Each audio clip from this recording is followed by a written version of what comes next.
O que é o tema de hoje, doutor? Primeiramente, né, no 11 de setembro, relembrando, né, quando aconteceu o atentado lá nas Torres Gêmeas, onde morreram mais de 2.000 pessoas, né? Uhum. E eu me lembro que eu estava em Rosário do Sul, atendendo o consultório, e na televisão apareceu de repente, assim, aquele prédio incendiando, né? Verdade. E aí eu estava olhando para a televisão, daqui a pouco eu enxergo o avião atravessando a imagem, assim, batendo na torre, e eu não acreditava naquilo, a gente olhava. Sim. O que é isso? Parece um filme, uma coisa, a gente não entendia o que estava acontecendo, né? Uhum. E lamentavelmente o ser humano ainda continua, né, com as suas imperfeições, com a sua forma equivocada de interpretar o mundo, interpretar as coisas, e acha que através de uma solução para chamar a atenção do mundo que vai resolver os problemas, né? E os problemas nossos são problemas internos, problemas do indivíduo, né?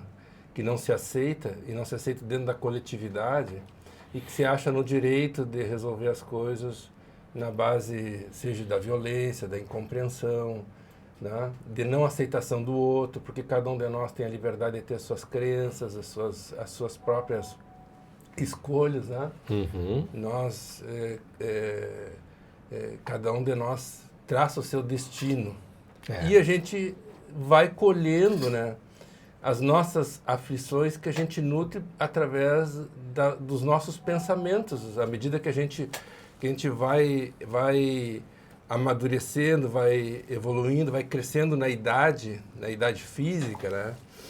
E ao mesmo tempo vai compreendendo o verdadeiro sentido da vida, do porquê que a gente está aqui, né? No sentido da gente evoluir. E a gente olha para esse passado, assim, eu já tive lá vendo o monumento que sobrou das torres, né? E na volta, assim, de cada uma das duas torres tem uma mureta com o nome de todas as pessoas que morreram ali foram identificadas, que morreram naquele atentado, está o nome de todas as pessoas. E existe vamos por assim, eu não sei o termo, mas o governo municipal, o governo federal lá dos Estados Unidos, Sim. eles cultuam aquilo com tanto respeito que se tu te posicionar ali em frente àquelas torres e fizer alguma brincadeira, alguma coisa jaça, vem um policial e te chama a atenção, e se tu te descuidar, tu periga até ir para uma delegacia. De tanto é o respeito que eles têm por tudo que está ali. Então tu não pode subir naquele mureta, fazer uma aparição, querer... Sim, uma palhaçadinha. É uma palhaçadinha, exatamente, que tem pessoas que querem, às vezes, assim, né? Uma brincadeira sobre aquilo. Sobre aquilo, né? Então, o respeito que eles têm por aquelas pessoas todas que morreram naquele atentado. Então, veja como a influência, né, de determinadas atitudes que um grupo pequeno faz, né? E provocam acirra os ânimos, né, dentro de um contexto maior, né? Então é natural assim que a gente, dentro das nossas experiências evolutivas, a gente vai errando, aprendendo, cometendo equívocos, faz parte de um processo de amadurecimento da própria humanidade, né? Sim. Então a gente tem que trazer esse contexto para o nosso cotidiano, né? Da nossa vida, o que a gente faz no dia a dia nosso, né? A gente ter a compreensão de que quanto mais nós vamos entendendo as nuances, né, e esses fatos, como o 11 de setembro, ajudam a gente a refletir, né, sobre aspectos da vida importantes que nos colocam com um pensamento mais humano, né, mais no sentido assim de olhar para o outro e aprender com esses eventos que a vida não se constitui, as conquistas que se tem com esse tipo de evento, né? Seja esse que atingiu mais de 2.000 pessoas, seja um pequeno evento que atinge 2, 3, 4, 5 pessoas, que se cai no vazio, cai no esquecimento às vezes, né? E que essas conquistas não faz sentido para a vida, para o ser humano.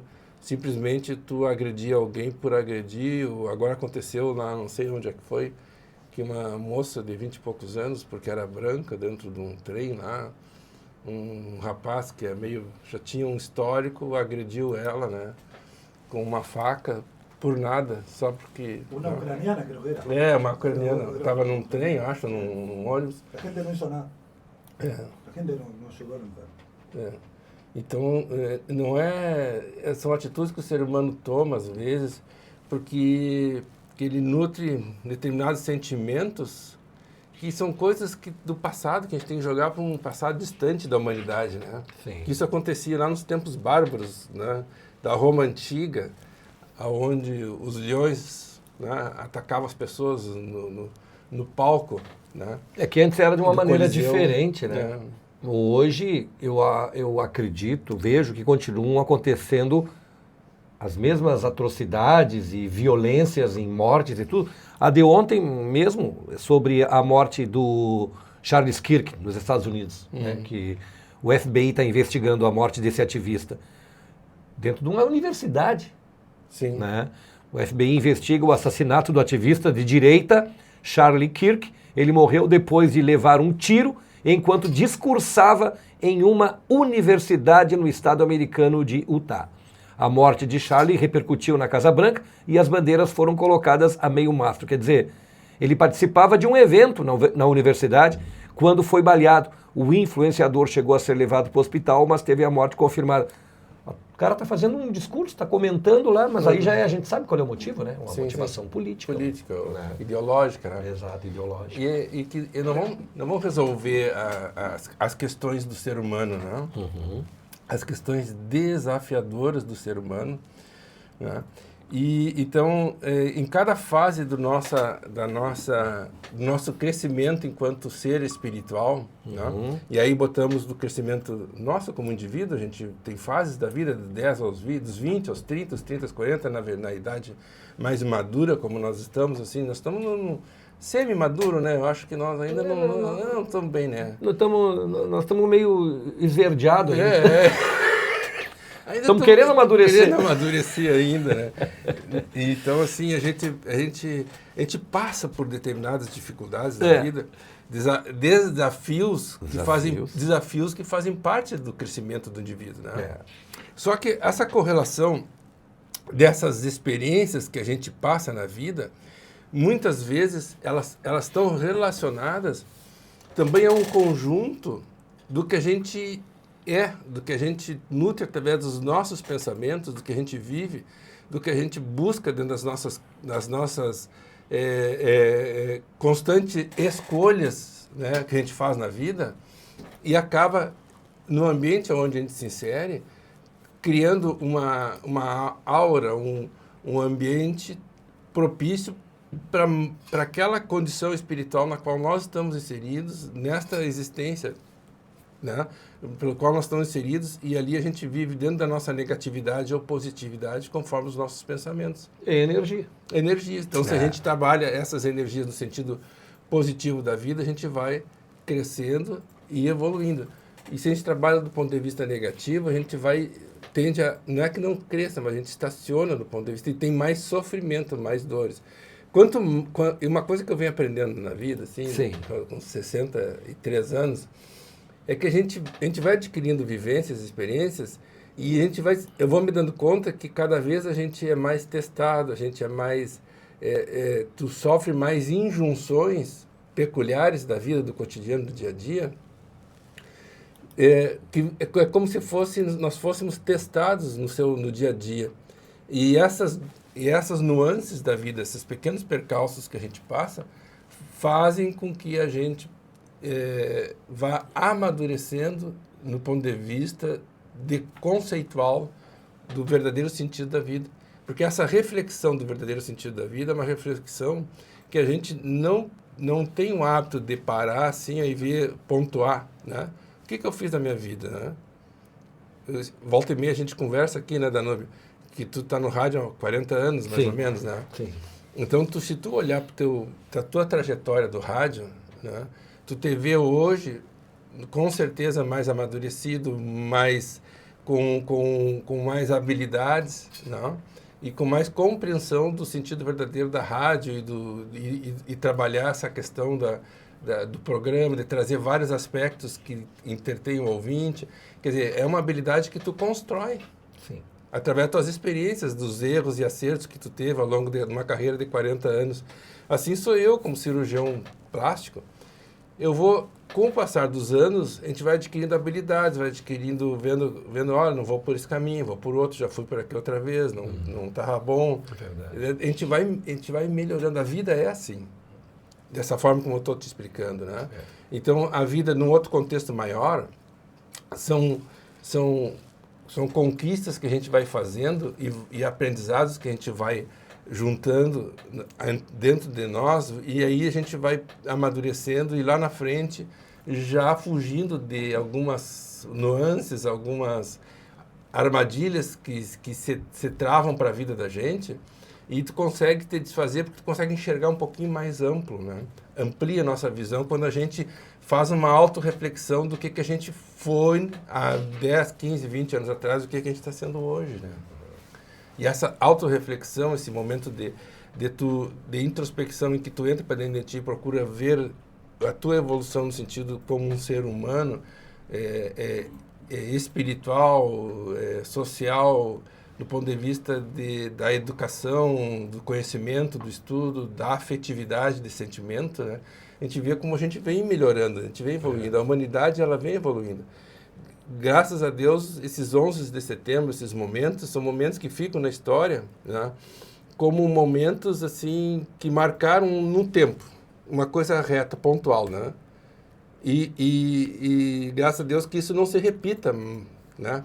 Com tanta frequência, que as coisas não aconteçam. Por quê? Porque o ser humano vai se estruturando, vai modificando essa forma de pensar quando a gente leva um conhecimento e trazer assim, o verdadeiro sentido da vida, no sentido espiritual, da importância da gente viver a vida, não só a vida corriqueira do dia a dia, das conquistas que são necessárias para a nossa vida, mas viver o fenômeno espiritual do sentimento, do amor ao próximo.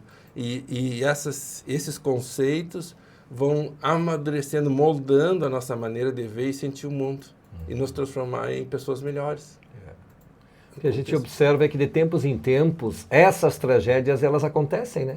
Cada uma dentro da sua dimensão, no tempo. O Titanic, por exemplo, foi uma tragédia que nunca a gente vai esquecer. Eu não vi, né? Sim, mas então a gente não tem a dimensão do que foi o sofrimento daquelas Só que o Titanic foi um acidente, né? Perfeito. O 11 de setembro foi um atentado terrorista, uma outra situação. Mas, por exemplo, a Segunda Guerra Mundial... O acidente e um atentado, a gente tem vários pontos para analisar, né? O acidente, aí é que vem o lado espiritual para a gente pensar. Aquelas pessoas saíram no navio, né? Pagaram para poder muito fazer caro para fazer uma viagem. A primeira viagem, felicidade, maior navio, alegria, e acontece uma tragédia dessas do 11 de setembro. O que foi? Foi algo premeditado por o quê? Por um algaz, por um bandido, por um assassino. Então são dois pontos, né, que a gente poderia divergir. Porque assim, ó, a queda do avião da Chapecoense, né? É um acidente que, claro, tem a imprevisão humana ali, né? Sim. Porque a empresa, não sei, parece que faltou combustível. Teve falha humana. Teve falha humana. Faltou poucos momentos. Porque se o avião aterrissasse lá no trajeto e o custo era muito alto para a empresa, para reabastecer, e arriscaram quem ia chegar. Sim. No limite. No fim deu errado as coisas. Sim. Mas vejam que espiritualmente nada acontece sem a presença das mãos de Deus, né? Embora um atentado desses, como o 11 de setembro, sempre tem uma previsão divina que acolhe, que ampara, que ajuda todos esses entes que se foram e os que ficaram também, os familiares, né? Sim. Então tudo tem um sentido na vida. Na realidade, nada acontece sem a presença da mão divina, né? No, portanto, mucha gente se salvou por algo X. Por algo de tal cosa na casa, volvió. E não era o momento. Não era o momento são coisas que acontecem às vezes, né? Como, por exemplo, Sempre tem lá da Chapecoense, se não me engano, teve uma pessoa que ia embarcar e não embarcou na última hora, por uma questão familiar, não sei o que houve. Sempre é alguém que não é o momento dele, né? De ainda desencarnar. Então, são questões que mexem muitas vezes com a sensibilidade humana, né? Puxa, agora aquela pessoa que estava ali, ó, por embarcar e alguém puxou pelo braço e disse, não é a tua hora ainda. Vem aqui, sai daí desse avião. Sempre tem histórias assim, né? Tem. Que contam quando aconteceu uma tragédia. É. Pessoas que se livraram, foram livradas. Livradas. Não sei. Eu acredito que não era o momento. Porque, na realidade, essa aflição frente à vida, que a gente vive com a preocupação da morte, né? Ah, quando é que eu vou, quando é que eu vou, quando é que eu não vou, se eu estou doente, ou se eu estou com saúde, ou se eu estou vivo na estrada, que a gente está sempre passando por situações de risco, né? Eu acredito muito, assim, ó, que o destino, lógico, se eu for intempestivo, for para a estrada, dirigir a 140, 150 e me arriscar, aí não é o que seja o momento que a espiritualidade determinou para tu desencarnar. Ali é o ser humano. Por exemplo, se eu vou lá e pratico um esporte radical, vou lá para cima do cerro ali do Palomas, né, e quero descer de rapel lá e não tem treinamento para descer de rapel naqueles penhascos que tem ali. Eu aumento o risco de morrer. Mas as pessoas não pensam em morte, essas pessoas que fazem isso. Pessoa que não tem medo sabe que tem risco. Não, tudo bem, mas a pessoa que tem medo de morrer, ela não arrisca a vida. A pessoa que tem medo de morrer, ela está sempre pensando que vai morrer. E se cuida disso, se cuida daquilo. Mas eles usam com segurança. Mesmo assim, quando é a hora, o troço vai lá, é que eu conheço pessoas que vivem falando do medo da morte. Eu, por exemplo, não tenho. Não, eu também. Tá? Mas eu conheço pessoas que têm medo, que elas se cuidam de tudo. Vai atravessar a rua. Então, a pessoa que vive com medo da morte não vive. Ela não vive. Né? Esse é o detalhe. Porque a gente tem esse momento. É lógico que temos escolhas. Por exemplo, se eu resolvo fumar, e sou um fumante veterano, se eu resolvo ser um alcoólatra, um bebedor costumado, todos os dias tomo uma taça de vinho, 2 taças de vinho e uma garrafa de vinho, daqui a pouco passo o final de semana bêbado, eu estou provocando em mim mesmo uma autodestruição. Exatamente. Não? Isso aí é um suicídio indireto. Não? Por quê? Porque eu estou usando de um artifício, de um vício, né? Um artifício de um vício, para satisfazer um capricho meu de ter a sensação de fumar ou de beber, e ao mesmo tempo eu estou prejudicando o meu organismo físico, estou agredindo, e num determinado momento eu vou responder por isso. Só que elas não param, as pessoas, para pensar isso. Né? Não. Que é aquilo que o senhor propõe, que as pessoas deveriam ter um tempo para... Autoreflexão. Pero a veces la persona que tiene un vicio busca en el vicio tranquilizarse. Também. Un escape. Sim, como escape, com certeza também tem isso. Né? Você não se dá conta de lo que está E depois a pessoa vai adquirindo aquele hábito, que às vezes a própria bebida, ele sente a necessidade. Sim, primeiro vem isso. A Marianela passa uma mensagem interessante aqui. Marianela Freitas, gracias querida, buen día. La mente pobre, que dicen ustedes, es nada más que una forma de pensar limitada. Ver siempre carencia en lugar de oportunidad. Creer que no se puede avanzar o mejorar porque sienten que no lo merecen, porque no son capaces. Es una forma de aferrarse al miedo y a la escasez. Toda la persona que cambia su pensamiento, ese de pobre, puede tener todo lo que quiera cambiando su mentalidad. La mente pobre es un estado mental, nada más. Tá perfeita ela, né? Tu vê que cada criatura, na realidade, é aquilo que cultiva na sua casa mental, né? Exato. Né? Os seus ideais de enobrecimento ou de degradação levam-no a faixas vibratórias nas quais aurem as energias correspondentes às cargas emitidas.